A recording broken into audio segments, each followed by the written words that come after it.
Welcome to the 70s Film Freak.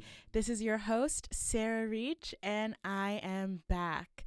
Oh my goodness, I'm so sorry. I took a 3-week hiatus. I did not mean to. I did mean to take 1 week off for Truth and Reconciliation Day, a day of remembrance here in Canada, and really should be all over the world. And I was going to come back for the next week, but I've been booked. I've been busy on set. I've been doing something called Verticals, which is like a new kind of type of film. It really originated in like Asia, but now it's become a global thing where people are filming movies, short form films and TV series in a vertical format and posting it on social media, online, and vertical platforms. And it's really taken over. Like, it's becoming a big thing, and it's really interesting to be a part of it. So I've been filming a lot, like more than 10 days on set this month actually, and I have more days booked.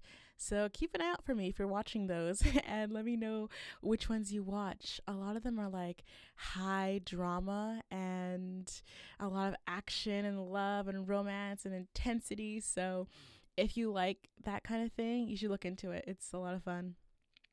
So we are back today and we are reviewing Star Wars episode IV. I don't know what number that is. A New Hope. This is the first one from 1977. It's directed by George Lucas. It's a genre science fiction, action, fantasy, adventure, space opera, which is a term that not a lot of people knew in the 70s. Like, what's a space opera? And so it has an 8.6 out of 10 on IMDb, a 94% on Rotten Tomatoes, and 4.2 out of 5 on Letterboxd. Huge success. Oh my goodness. So originally this had it was written and directed by George Lucas, of course. He's such a creative innovator and definitely ahead of his time to create this and to even just be thinking about films like this in the 70s. So he had $11 million budget. It earned $461 million in the USA and earned $775 million worldwide. That is insane. That's an insane amount of money. And so George Lucas, he was coming off the success of the film American Graffiti, and he was eager to make his next film. He ended up pitching the idea of a space opera to Disney, Universal, and Paramount, and nobody really understood the script. Nobody knew what a space opera was. Luckily, the people at Century Fox, they knew him as an incredible writer and director, and they said, "We don't know what this space opera thing is, but we believe in you, so we're going to fund your movie." And Lucas agreed. He said, great. And you know what? I'll actually take a pay cut. I'll get $150,000 for writing and directing, and you have to give me the full rights over any and all sequels to Star Wars and the full rights to merchandise. So toys, books, action figures, clothes, lightsabers, everything. And at the time, in the 70s, film didn't have a lot of merchandise. People weren't really, looking to buy things that were associated with the film. So they thought, oh my goodness, $150K for writing and directing, and all we have to do is let them sell some merch that nobody really wants or no one's going to buy. Great deal. Actually, it was a great deal for George Lucas because he ended up making over $6 billion from all the Star Wars sequels merchandise. To this day, he's made $6 billion. And that is insane because he still owns the rights, forever, right? And it just shows how he revolutionized like the merchandise industry to incentivize films to start creating merch and collector's items for the film freaks, for people who love the film and who want to have a little piece of it in their home. So the original idea for Star Wars came from a Flash Gordon TV serials that Lucas used to watch as a kid, and he actually tried to buy the rights to Flash Gordon with Francis Ford Coppola to make a film, but they didn't have enough money to do it. But he's very open about how those serials inspired Star Wars. Let's look at some behind the scenes information. So George Lucas actually wanted an unknown actor to play Luke Skywalker. And something I love about filmmakers, especially new up and coming filmmakers, is they're always so eager to bring up an up and coming actor or actress. They're always eager to give someone else a shot because they know they're also getting a shot. Also, a lot of filmmakers, they like to get there's benefits and cons to getting an unknown actor. So the con is that you can't use them in the promotion, publicity to draw people in. But one of the biggest pros of an unknown actor in a film, especially if they're the lead character, is that the audience can't associate them with any other character, any other role. They really are just that one person. And it really makes the story seem real, deeper, and more authentic almost. Whereas if you have a huge celebrity like Tom Cruise playing a role, it almost feels like it's Tom Cruise playing that role, not that's a real person in a real story in this real world. And it's all real. So I think that's what he was going for wanting an unknown actor for Luke Skywalker. And so for the role of Princess Leia, a lot of high-profile actresses wanted this role. I've even heard Farrah Fawcett audition for this role. Like, everyone wanted the role of Princess Leia. And it was actually offered to Jodie Foster, but she turned it down due to being too busy filming 2 other films at the time. And I know she regrets that. Oh my gosh. I know she's probably like, damn, I could have been in Star Wars. But you know what? Sometimes you just got to say no and let someone else take the reins on that project. Because Debbie Reynolds' daughter walked in and she got the role. And funny enough, when she walked in, Lucas asked her in the audition, "Aren't you Debbie Reynolds' daughter?" And she said, "No. Debbie Reynolds is my mother. Debbie Reynolds is my mother." That's Carrie Fisher. And she was an amazing Princess Leia. She's so beautiful. She's so fresh. She's so real and just has this, she just commands power on the screen. And even though she's so young, like she was 19 filming this, she just had this like maturity to her. Fun fact about Carrie Fisher, her and Harrison Ford had an affair, a 3-month affair during the filming of the movie. She was 19, he was 33 with 2 kids. The affair ended and she sent some love letters to him, but ultimately they knew it could not last. Another behind the scenes fact is that Carrie Fisher hated her hair and her wardrobe. She didn't understand the space buns and the clothes, and she was like, why am I wearing this? And also, Lucas didn't let her wear underwear in the costume, allegedly. Actually, I think it's been confirmed. He explains this by, in space, you become weightless, but then your body expands, but your bra doesn't. So you'd get strangled by your own bra. So under that beautiful white Princess Leia dress, she's not wearing any bra or any underwear. And in her memoirs, Carrie Fisher said, "I want it reported in my obituary that I drowned in moonlight, strangled by my own bra." That's funny. Another fun fact is that Chewie was inspired by Lucas's pet dog, Indiana. And that's what I kind of got. Like when I saw Chewie and Han Solo, I was like, oh wait, this is probably like a guy and his pet situation / sidekick. Another fun fact is that Lucas's wife, Marcia, she actually saved the film. So the film was originally edited by John Jimpton. It was a disaster. It was kind of a mess. There was lots of scenes, long scenes in there that just didn't really need to be in there. It wasn't making sense. It wasn't flowing like it should. And Lucas knew it was bad, but he didn't know how to fix it. And his wife, Marcia, she's actually an editor. She's a film editor. So she's like, oh, I know what to do to fix it.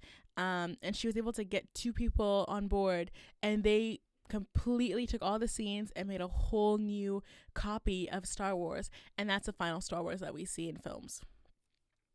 Another fun fact that's kind of crazy to me is that initially theaters didn't want to play it. Only 32 theaters in the US agreed to show it.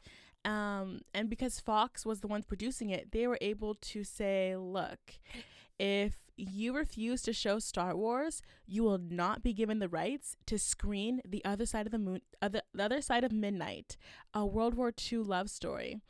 that was really getting a lot of popularity at the time. So a lot of theaters were like, okay, we want to show that movie, so we'll show Star Wars. And at that time, Star Wars was played in 1,098 theaters across the US, which is absolutely insane because Jaws in 1975 broke the record at 400 theaters. Insane. So shout out to Century Fox for saying, listen, you don't want to play this movie? Well, you're not in power. We're in power. So you're going to play this movie. And it was for everybody's good. It was for the good of all because it's such a great movie and it's so ahead of its time and so innovative and just so creative. And then another fun fact is about the screening success. So George Lucas did a screen test of Star Wars where he played it for some filmmakers and friends and also the 20th Century Fox executives. Steven Spielberg knows a hit when he sees one. He told Lucas, it's going to be the biggest movie of all time. The biggest movie of all time. Now that's a compliment coming from Steven Spielberg. That's crazy. Alan Ladd loved it and said to Lucas, finally, I know what you've been talking about for 5 years. I can only imagine how it sounded to people who are not really into space, fantasy, sci-fi, trying to hear and understand a script like Star Wars and all the different characters and everything that's involved and try to really understand it. So seeing it, it's like, okay, it makes sense. But I can imagine hearing it as a pitch, it'd be so confusing. An executive at Fox called Gareth Wigan was so blown away by Star Wars that he cried during the screening and told Lucas, this is the greatest movie I've ever seen. When Wiggins got home, he gathered his family around the kitchen table and said, I want to remember this day because I just had one of the greatest experiences of my life. Now that's a film freak right there. He's a film freak because that is insane. Like when you experience an amazing movie, it really is a phenomenal, crazy, fun, exciting experience. It's overwhelming sometimes. And for the first time, I saw this film and I couldn't believe how good it was. And I was surprised I didn't have the time or initiative to watch it before. And last fun fact, Star Wars revolutionized the merchandise within film industry.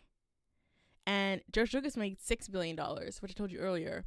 But Star Wars itself has made $40 billion in merchandise sales to date.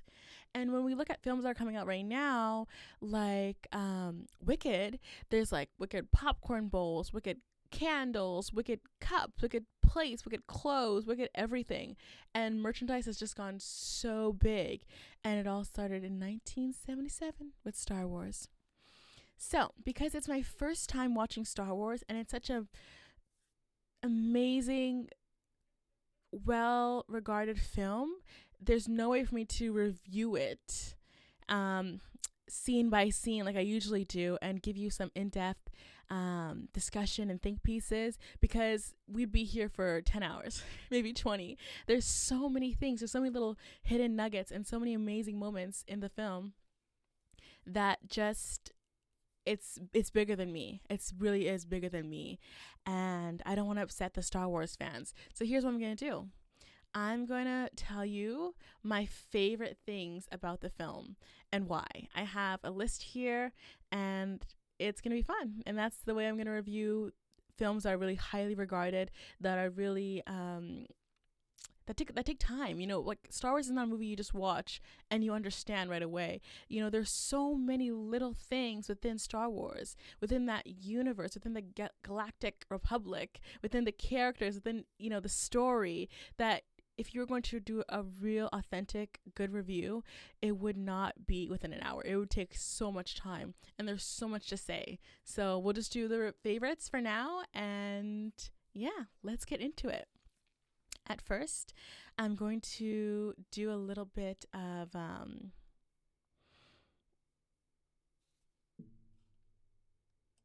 first we're going to do the summary. So, the Imperial forces, under orders from the cruel Darth Vader, hold Princess Leia, Carrie Fisher, hostage in their efforts to quell the rebellion against the Galactic Empire.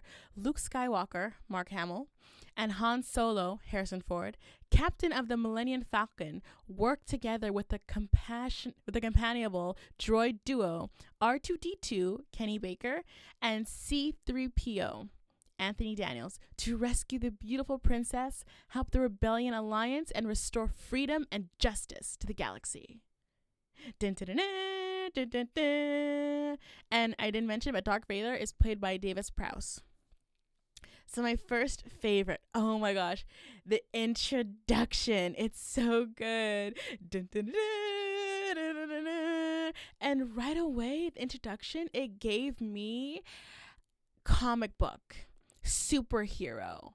You know, those little fun comics that had the superhero for boys, and they're just so heroic, and there's so much action packed, and it's so cool and amazing. That's what the introduction gave to me. The music, the outer space background, and the big yellow font immediately tell the viewer that this is an action film. And it's amazing special effects from the 1970s. So I want to know how they filmed this, because I'm very, interested. And so what they did is they had a huge 6-foot-long piece of black paper with the yellow text placed on top, and they passed the camera over the paper and filmed it in such a way to make it look like the words are moving away. And oh my goodness, there's so many cool, fun special effects in this film, and this just sets it off right away to show you that this is a film that is going to be a powerful, action-filled, exciting story. And that's what you get from the introduction. The second thing I love is the costumes. The outfits are ahead of their time, futuristic and legendary. The stormtroopers look futuristic. Like, even today, they look futuristic. It looks like a suit that Elon Musk would create, inspired by, like, the white Tesla. Darth Vader's suit is strong, it's bold, and it merely shows the viewer that he's different, and likely someone or something that should be feared. And, for example, when we first meet Luke, he's only a simple farm boy. We can tell by his simple clothes. There's no color, there's no pattern, there's no interesting shapes or textiles. Looks just like, red cotton or something. And the costumes just show so perfectly what each character is and their role in the story. The sets. The spaceships look incredible with so much attention to detail. I've noticed there's lots of buttons, lots of screens, and it shows what a spaceship would look like in a very high-tech, futuristic, galactic universe. And it's so perfect. And some of these sets so some of them were built for real, and some of them were actually mini models that they would use the cameras to, like, enlarge. And it's just absolutely amazing. Like, their sets are incredible. And a lot of the scenes in the desert were filmed in Death Valley, California, USA, and Tunisia in North Africa, which is so cool. Yeah, oh my gosh, every set looked absolutely amazing to me. The imagination. So, George Lucas is a creative visionary for making this film and the characters within it. Banthas, the alien furry mammals that are being ridden around, hilarious. Like, what is that? Looks like a furry galactic ancient elephant or something. Also, the various aliens in the bar scene when Luke and Obi-Wan Kenobi and the droids are in there. And oh my goodness, it's just so funny because, like, you see the different characters, the different costumes, and it's like, how do you even think of all these different alien creatures? And that little fight scene that breaks out where he's like, he doesn't like you. And Luke's like, okay, I'll try to, not do anything. And then the alien's like, well, I don't like you either. It's just, I love that. Also, Chewbacca, like, he's so cute. He's like a big furry wildebeest dog thing. And then Jabba, the alien mob boss, like, why is he a big green blob? That's funny. Like, the imagination is so rich. And it's so funny with Jabba, like, the the effects, the visual effects are so good in this film for the 70s. But one thing I noticed is that when the scene where Han Solo is talking to Jabba and being like, hey, like, I'll get you the money, you know, just give me some time, I'll get you the money, don't worry. You can kind of see how Jabba's like almost like laid over the film, and it's a funny little like look into 70s visual effects because it's good for that time, but now you can kind of see, okay, I see them like laying this like blob thing over the film and making it look like Harrison Ford's character Han Solo is looking at him and interacting with him and talking with him. My favorite gold little robot, C-3PO, so funny. First of all, he's my favorite metal. He's yellow gold. He's voiced by Anthony Daniels, and he is full of personality, humor, and wit. Oh my goodness. I love when the sand people are attacking Luke and the droids, and one of the sand people jump up and scare them, and C-3PO, he just faints. And he's just like, he can't handle it. And he's just so witty and so polite. He's like a little butler following everybody around. And he just adds a lot of humor and fun to the story. And that's what I like about this. It's a sci-fi film, but there's fun, you know? Like, there's fun, goofy aliens that want to fight you in a bar. And there's a gold little robot that's very polite and calls you sir and is very scared of the aliens and doesn't want to fight anyone. And then there's R2-D2, which is a droid, and he's making his own little beeps and boops, and has his own personality, and he's stubborn, and he's doing his own thing, and it's so fun. And I feel like a lot of sci-fi movies aren't that fun anymore. Like, where's the fun in it? Where's the humor? It gets a little too serious. And even though the story is very serious of, you know, saving the Galactic Republic, there's so much fun to be shown in the film. And it makes it good for all ages. I feel like kids can watch this too. Which makes sense if it's inspired by Flash Gordon, which is like a kid's, you know, TV serials. So I can definitely see the inspiration and how this is a great film for everybody. And it's easy to understand. That's another thing. Like, some sci-fi films, it's so hard to understand what's going on, what are they saying, what's at stake, who's the bad guy, who's the good guy, what's everybody fighting for, what's the goal, where are we? There's so many questions, and you're like, huh? It's so simple. Okay, it's Darth Vader, bad, Princess Leia, good, Luke Skywalker, good, and he wants to help, and he wants to save the princess. And Han Solo, you know, okay, he's a little bit, is he good, is he bad, is he in it for the money, is he in it for because it's the right thing to do? Obi-Wan Kenobi, definitely good. So it's fun. It's all fun. Next thing I like, one of my favorites, is the scene where Obi-Wan Kenobi finds Luke and the droids in the desert, and he brings them back to his home, and he explains the past and his life as a Jedi and what the Jedi Knights are. And the scene is great because we learned, you know, that the Jedi and Jedi Knights are the protectors of the Galactic Republic.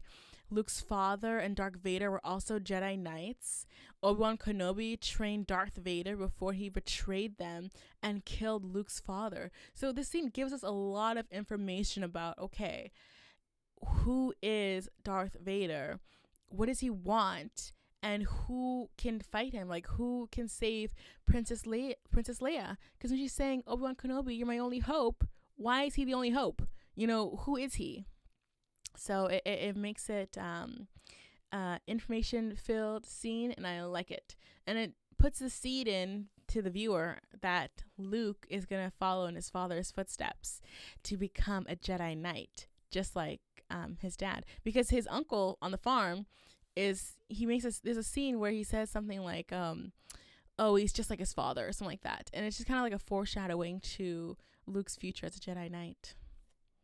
The props, oh my goodness. So Luke's flying car, the land speeder, was filmed using practical effects.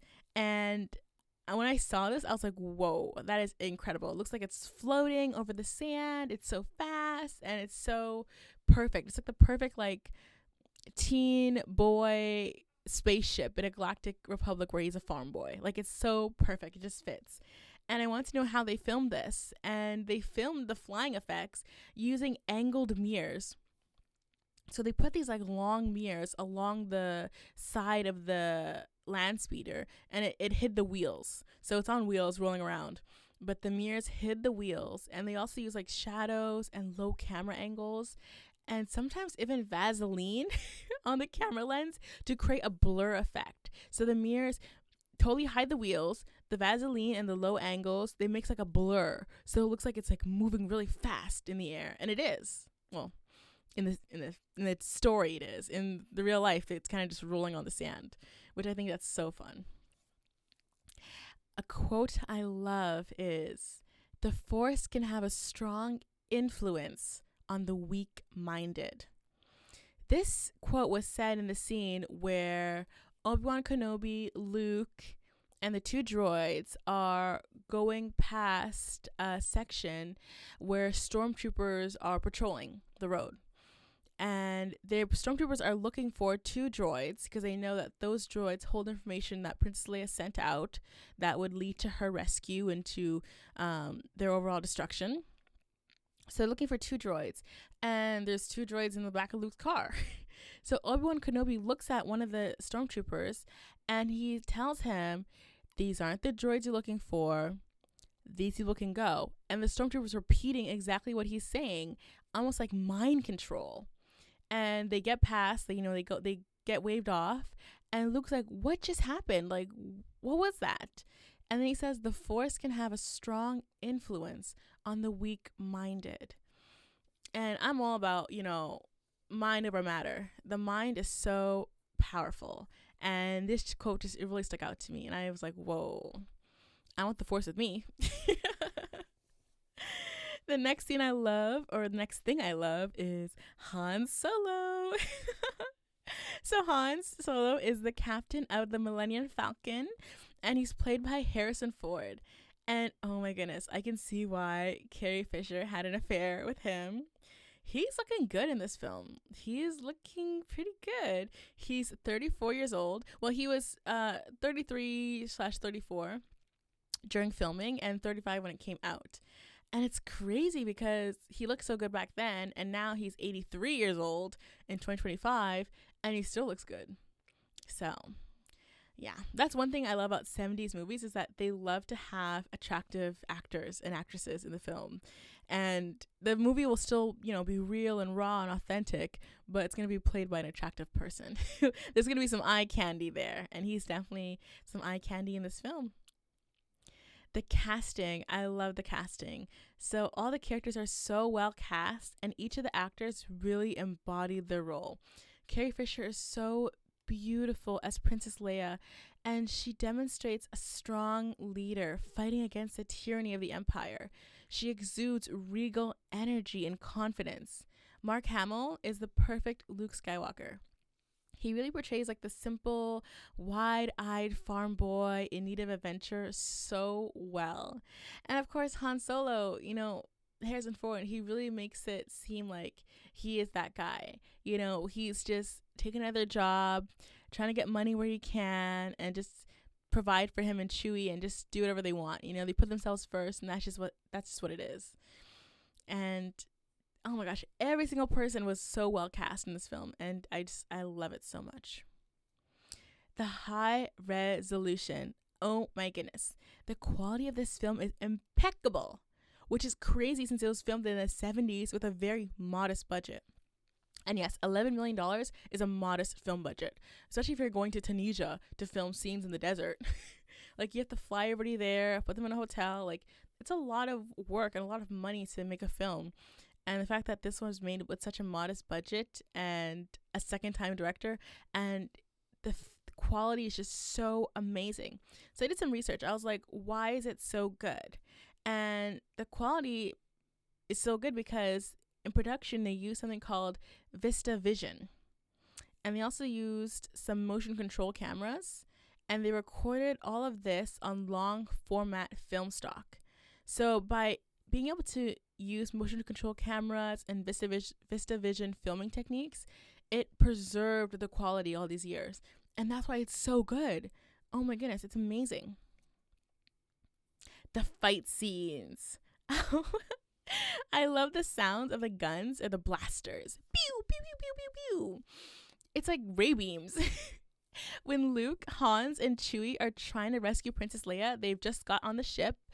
They step off the elevator, and Chewie starts screaming and shooting, and it's so funny. It's a scene where they're pretending to be stormtroopers, and they put Chewie in handcuffs, and they bring him in the elevator, and they get to where the dungeons are, the space dungeons where Princess Leia is, and the people who are kind of patrolling the area are asking questions, and they're just like, okay, like let's stop answering questions, let's start shooting. And then Chewie just starts shooting and screaming, and it's so funny and so like fun to watch, because it's like, whoa, like a fun fight scene. And when they're cornered in the cell block and Chewie doesn't want to go in the garbage chute because it smells bad, it's so funny. And I think Hans is like, he kicks him, he's like, get in there, you big oaf, I don't care what you smell. And I just, oh my gosh, hilarious.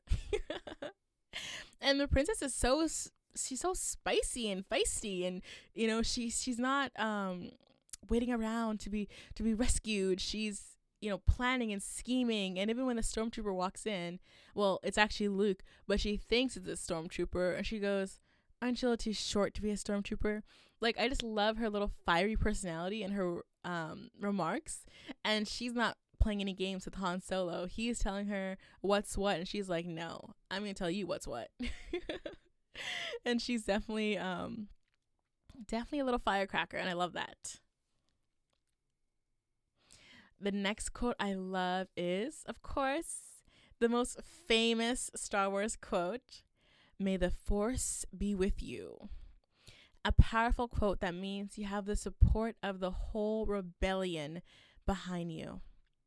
During the final scene, Luke hears Obi-Wan Kenobi's voice telling him to use the Force, aka to let go and to listen to his instincts and the power within him. Oh my goodness, I want the Force with me. Like, I love that. It's so powerful. And I can only imagine, like, with kids, like, watching this film, and they'd say, you know what, if they're having a moment where they're feeling scared of the dark, or like they're going to a new school or something like that, I can imagine them saying, you know, use the Force, you know, let the Force be within me, and just using it to give them a boost of energy and a boost of confidence and a boost of, what's the word? Heroism? No, a boost of courage. That's what it is. It's courage. May the Force be with you. It's to have courage and the power within. We all need the Force. Let the Force be all within us. Let's manifest it. The next quote I love is, you have to make your own path. Princess Leia doesn't get angry when Hans takes his prize money after she's been rescued and returned back to Alabama. And he's packing the ship to leave. Him and Chewie are going to get out of there. They got their money. They're going to go pay off Jabba and the rest of the, you know, the people, bounty hunters, and, you know, get them off their back and do what they want to do. She's not upset by it. And she actually understands that everyone has their own destiny and their path in life. Because Luke sees this and he's like, what are you doing? Like, you've come this far. Like, you can't turn back now. You know it's not right. And she's basically like, listen, Luke, everybody has their own destiny and path in life. We all get to decide our future, whether or not we want to consider the greater good or the livelihood of others. We all get a choice. And it's something I kind of live by, is that you have to make your own path. And if you have a goal or a dream or something you want to do, you have to do it. You can't wait around for other people to do it for you. You can't always inspire other people to do stuff with you. No matter how inspirational or encouraging your message is, or how worthy of a cause it is, you can't always inspire people. Everyone gets to decide their own path and their own choice and their own life. And that's one of the best gifts ever, is that we have that freedom to do what we want and to make a life that we want. So thank you, Princess Leia, for explaining that to us. I love the music. The music really adds to the film, especially during the scene when Luke and the rebellion are flying their jets with R2 to get to the Death Star and to just destroy it. The music is straight out of a comic book action figure story. It is pumped up, amped up action music. It is suspenseful. It is energizing. It is inspiring. It is heroic. it's like, whoa, like this is the big scene, this is the big finish, the big finale, and you feel that your heart's beating. You're like, oh my goodness, you feel like you're right there flying right alongside Luke and the other guys, and you're on the mission too. And it's just like everybody has their breath, everyone's holding their breath, because, you know, are we gonna do it? Are we gonna destroy the Death Star, or is Darth Vader gonna get to us first? What's gonna happen? The suspense is overwhelming. I love Hans and Chewie as backup. So towards the end of the battle, Hans and Chewbacca, aka Chewie, come back to support Luke in the battle. They got the fighters off Luke's back, allowing him to destroy the Death Star, saving the Galactic Republic. Yay! I love that, because this is what Princess Leia was saying. Everyone gets to have a choice. And that's just that. And we see Hans and Chewie, they leave. You know, they leave to go and do whatever the hell they want to do. But they make a choice to come back and to have Luke's back and to be in the fight for good and to save the Galactic Republic. Because you know what? They also know deep down that if the Empire continues to take over, it's going to be bad for all of them. And they've become so involved with Luke and the princess. And at this point, they can't turn back now. They have to help. They have to save the day. They have to, support Luke to save the day, because it's bigger than them at this point. And I'm happy that they made their choice to come back and to help Luke out, because it's such a good scene. I love that. And of course, my favorite, the ceremony. So for their bravery and heroism, Princess Leia gives Luke and Hans Solo a medal, and everyone is like in the room. It's a big room with, I guess, like all of like the princess's like followers, or I don't know, citizens of Alaban, and they stand there and they're getting their medal and they just feel like heroes. And I'm sure at this point Luke is officially like a Jedi Knight now. So it's just such a great ending. It's really great scene. And Carrie Fisher looks absolutely gorgeous. I love her hair. It's like a nice bun on the top of her head, and part of it's like braided down. And she has a cute new outfit on, and she just looks so fresh and so gorgeous. And she's kind of given Han Solo some eyes there. So I don't know what the next Star Wars movie is, but I'm going to look out for it because I'm really invested now. I can't believe I waited this long to watch Star Wars. I absolutely loved it. Oh my goodness, such a great film. Like 10 out of 10. My Sarah rating is 10 out of 10. I'm not even going to do like the official rating at the end because it's just 10 out of 10. Such a great film. George Lucas, such a visionary, such a creative, so ahead of his time. And that's what I couldn't believe, is that this movie would be so ahead of its time. It feels like it was created in 2025. And even the costumes, the sets, everything, the words, the script, everything has held up. The acting has held up. Not a thing about it looks dated. Not one thing. Well, except for some of the graphics. Some of the graphics look dated, but other than that, it's a modern film. A modern space opera, and I loved it. So those are my favorite things about Star Wars, A New Hope, 1977. But I do have two things I did not like. So the first thing is the fight between Obi-Wan Kenobi and Darth Vader was less exciting and very short. I feel like it didn't have a lot of enthusiasm, didn't have a lot of build up. Like, we can tell in the film that Darth Vader can sense Han Solo. He can feel him and kind of feel his vibe. And he knew he was aboard the ship and he knew he was around. So there's that scene where he's kind of looking for him, and Obi-Wan Kenobi is like, hiding around, not hiding around, but like kind of like sneaking around the ship and trying to wait for like the right moment to confront Darth Vader. But this is a moment where it's a fight between a former master and his prodigy. And it should have been big. It should have been bold. It should have been bigger than everything. It should have been the biggest fight there. Besides Luke Skywalker destroying the Death Star, it should have been a big, monumental fight. And it wasn't, in my opinion. So I'm very disappointed in that. I'm also disappointed that Luke Skywalker loses his family, his home, and his mentor, Obi-Wan Kenobi, and he doesn't really seem to have any big emotions to this. Like, there's no big emotional reaction. He doesn't cry when he comes back and sees the farm destroyed and his aunt and uncle are obviously dead, killed by the stormtroopers. And he's sad, but he's like, okay, I'm so sad. Guess I'm going to go on the mission now to save the princess because I have nothing else to go to. There's nothing else for me, so let me just go with you guys to save the princess. And it feels like there should have been like a little bit of grieving there, a little bit of a grieving moment. And also for Obi-Wan Kenobi trained him and brought him aboard the mission to save the princess and taught him about the Jedi Knights and his father and the Galactic Republic and the history of the Empire and who Darth Vader is.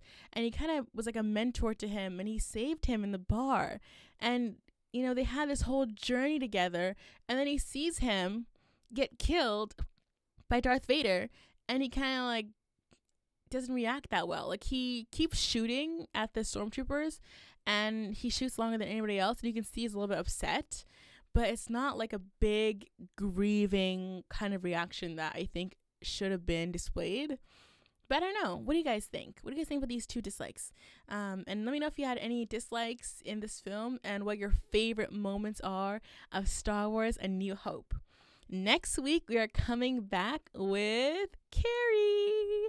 I want to do 2 Halloween reviews, and it's going to be Carrie and one other film. I'll announce that soon. Thank you so much for listening. Follow me on Instagram and TikTok, and I hope to see you guys next week. Bye.